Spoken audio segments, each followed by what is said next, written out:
This clip is brought to you by SaveWithConrad.com.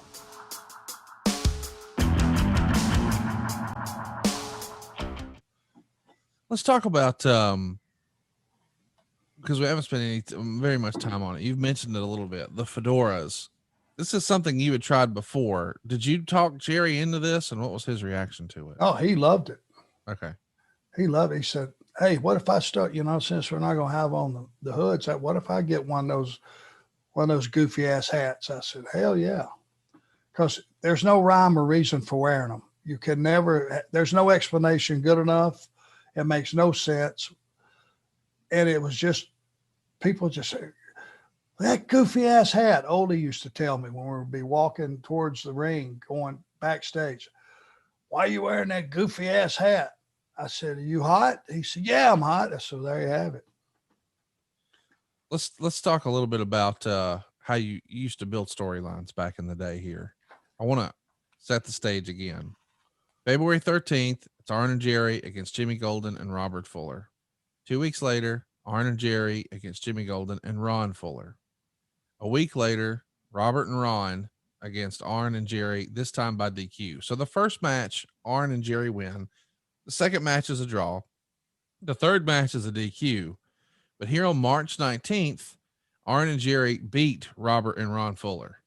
So these are the territory owners, the hometown heroes, the big baby faces, and I'll be damned if the heels, Arn and Jerry, don't win. We come back 1 week later, and now the shit's on. It's a Texas tornado street fight. Arn and Jerry against Jimmy Golden and Robert Fuller, but there's no finish. It goes to a no contest. Back in the territory days, you weren't allowed to, quote unquote, hot shot something. You had to stretch it out. So we're going to have a DQ. We're going to have a draw. We're going to have a no contest. Okay, now we're cooking with gas. We need the heels to actually pick up a win. And that's what happens here. So when you get a win on March 19th in Birmingham, which, as you said, was the money town, and you are beating Robert and Ron, and you're the tag champs, that's about as big of a vote of confidence as you could have had at this point in your career, right? Everybody in that building, because of the 5 weeks of history prior to it, were conditioned to, okay, they've been through every combination of opponents that there can be. They've thrown everything they can at them. They're still the champions. Tonight's the night. Because that's the way we would have done it back then. Babyface is trying to climb that mountain, trying to climb it. He keeps almost getting to the top. One of the rocks gives way and he slides back down. That night, that build, those opponents, everybody in that building could smell it. Title change. And when they didn't do it, they went ballistic because they couldn't believe it. They were conditioned as fans. Things are a certain way. Normally, that would have been fine. If you switched the titles that night, it would have been because of all that adversity that those baby faces had been put under. It would have been outstanding. But that's where they were so smart. If they could get another 6 months out of me and Jerry if they wanted to, by us getting that one win in that situation. It's brilliant. It is. And so the match we just talked about in Dothan, Alabama on the dirt floor is April 28th. On May 5th, back in Birmingham, Arn and Jerry win the tag straps back from Armstrong and Fuller. Man, not one go around, but two, back where you belong, sitting on top, tag champ. So how long did they have the titles? I think they beat you on, April 23rd. And by May 6th, you're the champ again. 2 weeks. Right? Yeah. Couple weeks. And then, oh, by the way, after that, this is random.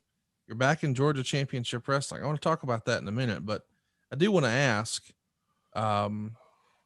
this is not the more modern era where they're flip-flopping titles, like every week.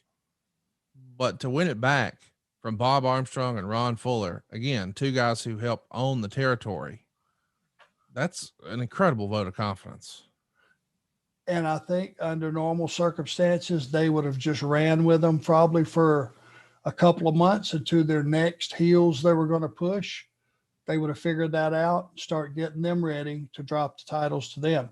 To drop them back to us just meant that finally they had the right combination of baby faces. Now we're talking storytelling that on that given night had whatever it took to yank those titles off of us, but they didn't need them for very long. That would have been 2 TVs and 2 house show loops, and then to put them back on us, it absolutely was a vote of confidence.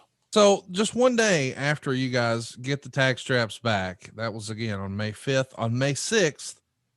Hey, it's Conrad Thompson. Thanks for checking out the podcast here on YouTube.